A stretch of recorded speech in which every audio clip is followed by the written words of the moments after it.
Picture the scene for a moment. It is March 9th, 2026. Day 10 of a war that has already killed thousands of people, sent oil prices into historic volatility, destroyed significant portions of Iranian military and civilian infrastructure, and resulted in Iranian ballistic missiles striking targets in central Israel.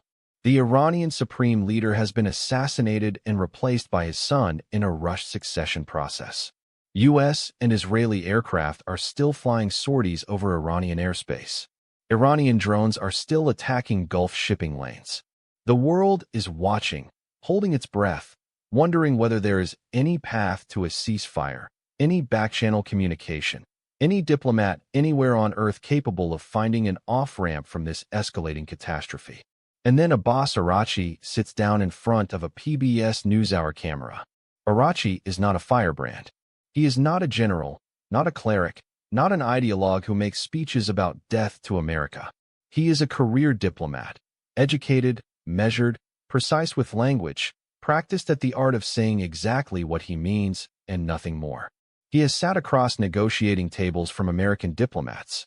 He has been in the rooms where deals were almost made and then fell apart. He knows the language of diplomacy from the inside, which is exactly why what he said on that PBS interview on March 9th, 2026 hit so hard. He did not shout. He did not threaten. He simply, calmly, definitively said, "Negotiating with Americans is not on the table right now. We have a very bitter experience of talking with the Americans. Not difficult, not complicated, not paused. Bitter." The word he chose was bitter. And in diplomacy, when a foreign minister chooses that specific word, bitter, to describe his country's experience of negotiations with the world's most powerful nation, you are hearing something that goes beyond policy. You are hearing a wound. You are hearing the conclusion of a man who participated personally in those negotiations, who believed at various points that they might succeed, and who now sits in front of a camera 10 days into a war that he believes those failed negotiations directly caused.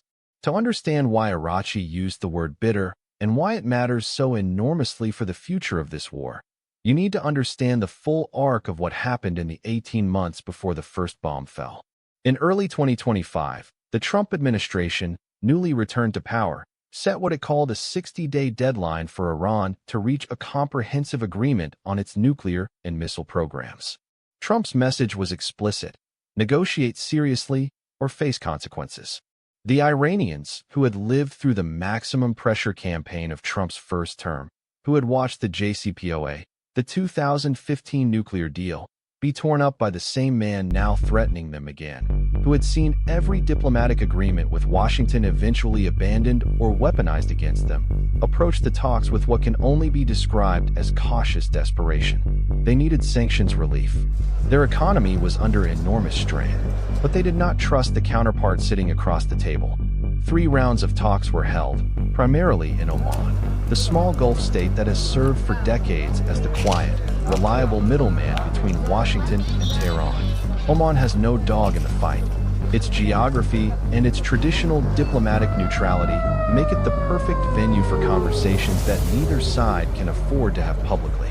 Iranian and American negotiators sat down. They discussed frameworks. They discussed timelines. They discussed what Iran would need to give up and what it would receive in return.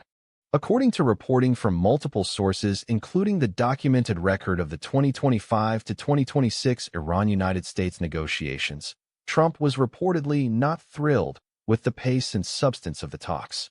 The Iranian position was that they would engage on their civilian nuclear program, but would not accept the dismantlement of their missile capability, which they viewed as their primary deterrent against future American or Israeli military action.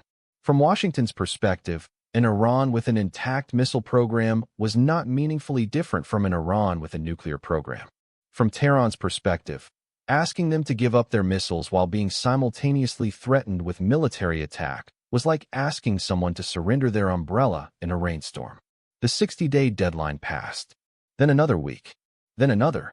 And then, on February 28, 2026, Israel struck Iran. The United States joined within hours. From Araghchi's perspective, and he has now said this publicly, on the record, on American public television, The sequence of events is a precise definition of betrayal. You invite someone to negotiate. They show up. They engage in good faith for months. The talks fail not because they refused to talk, but because an agreement that satisfied both sides proved impossible to reach. And then, when the talks fail, instead of continuing the diplomatic process, you bomb them. That is not diplomacy. That is the appearance of diplomacy used to buy time before military action. And that is exactly what the word bitter contains. 3 rounds of talks, months of engagement, American promises, implicit and explicit. That dialogue was the preferred path. And then 900 bombs in 12 hours. The Times of Israel independently confirmed Araghchi's position in its live blog, reporting that he explicitly ruled out negotiations with the U.S., citing the betrayal of the pre-war Oman channel. Al Jazeera, which aired portions of the PBS interview, quoted him saying, "We will continue our missile attacks for as long as it takes. Not for as long as it is effective. Not for as long as it achieves specific objectives. For as long as it takes." Open-ended. Indefinite. That is not a negotiating position.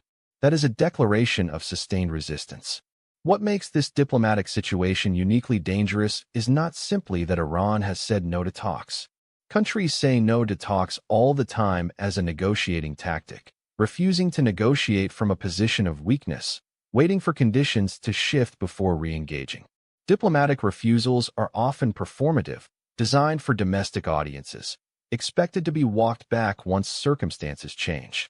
What makes Araghchi's statement different is the context in which it was made. He is the foreign minister of a country that is actively being bombed. He is representing a government that just lost its supreme leader to enemy strikes. He is speaking for a regime that, rather than collapsing under military pressure, has doubled down, appointed a harder-line successor, pledged continued missile attacks, and refused all diplomatic overtures. When a government in that situation, under that kind of existential pressure, tells you publicly that there will be no negotiations, they mean it. At least for now. There was a moment, about 5 days before Araghchi's PBS interview, when the world caught a brief, tantalizing glimpse of a different possibility. On March 4, 2026, European stock markets, which had been falling steadily since the war began, suddenly and sharply rallied. The Guardian reported the reason. A story had surfaced suggesting Iran was engaging in secret outreach to end the war. Unnamed sources, back-channel signals, quiet diplomatic feelers. The markets responded immediately, treating the rumor of secret diplomacy as if it were a ceasefire announcement. The Stoxx 600 jumped. Investors in Frankfurt and Paris and London breathed a temporary sigh of relief. And then the bombing continued, and the market rally faded. And 5 days later, Araghchi went on PBS and closed every door that the secret outreach rumor had suggested might be open. This tension between public statements and private signals is one of the most important dynamics in the current situation, and it is one that most news coverage glosses over. In diplomacy, what is said in public and what happens in private are almost never the same thing. Public statements are performances. They are addressed to domestic audiences, to hardliners who need to see strength, to allies who need to see resolve, to enemies who need to see determination. Private communications are where the real business happens, in the margins of international meetings, in the offices of trusted intermediaries, in phone calls that are never logged and conversations that are never recorded. The secret outreach story from March 4th may have been real, or it may have been a rumor, or it may have been a deliberate leak designed to test American and international responses. But Araghchi's PBS interview on March 9th, 5 days later, suggests that if there was any secret outreach, it either did not go anywhere or was publicly repudiated to satisfy domestic hardline pressure. The new supreme leader Mojtaba Khamenei, a man whose entire political identity is built on ideological purity and resistance to American pressure, cannot afford to have his foreign minister sending quiet peace signals 5 days after his father was assassinated by American bombs.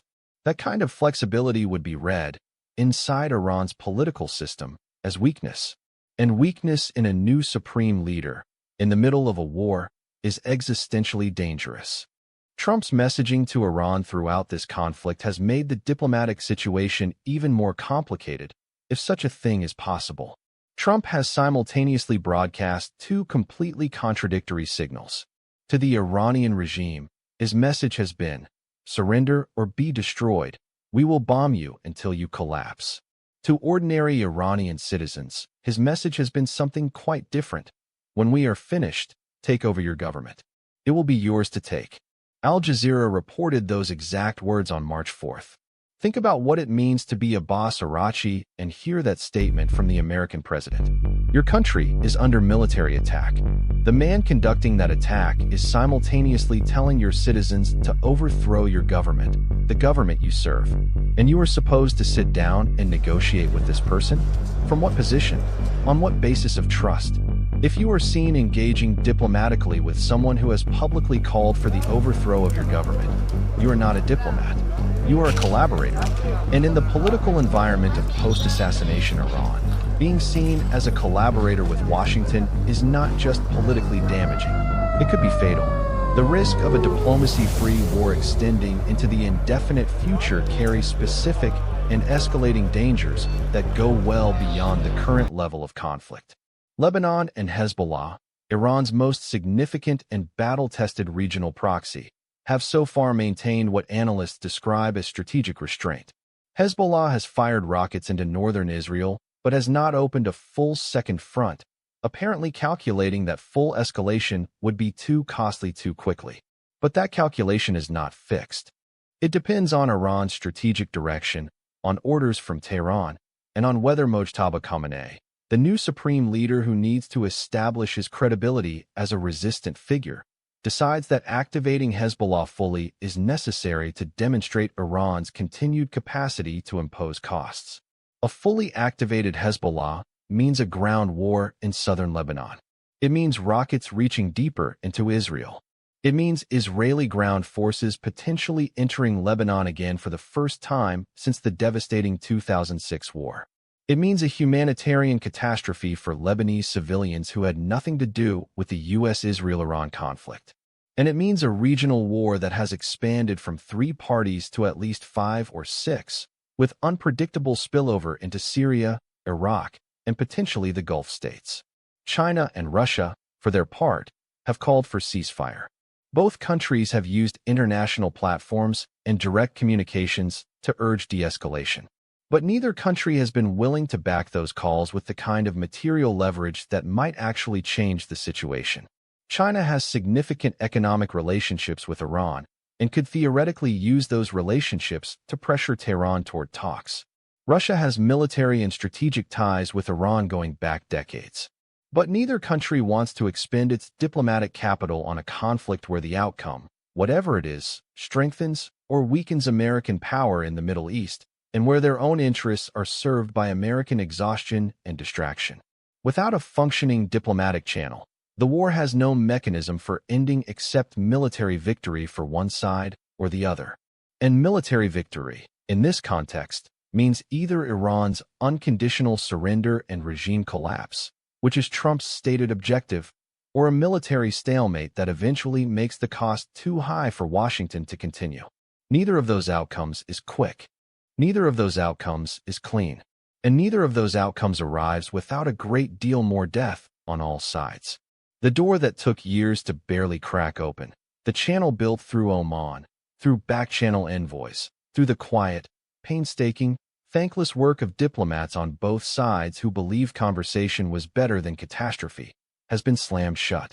And the man who slammed it is not a warmonger or an ideologue speaking from a position of strength. He is a wounded diplomat speaking from a position of bitter experience in a country that is burning, about talks that he believes were never meant to succeed.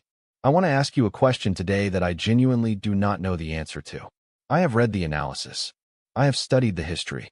I have watched the statements and the counter-statements and the secret outreach rumors and the public rejections. And I still do not know. Is Iran's no negotiations stance the final word? Or is it the opening position in a negotiation that neither side is ready to admit they need? Is there a version of this story where, 3 months from now, Araghchi is sitting across a table from an American envoy in some neutral capital, working out the terms of a ceasefire, while both sides publicly pretend they never wanted to talk? Or has the combination of assassination, bombing, civilian deaths, and political hardening on both sides made that impossible? Leave your answer in the comments. Share this video, because the answer to that question will determine whether this war ends in months or in years.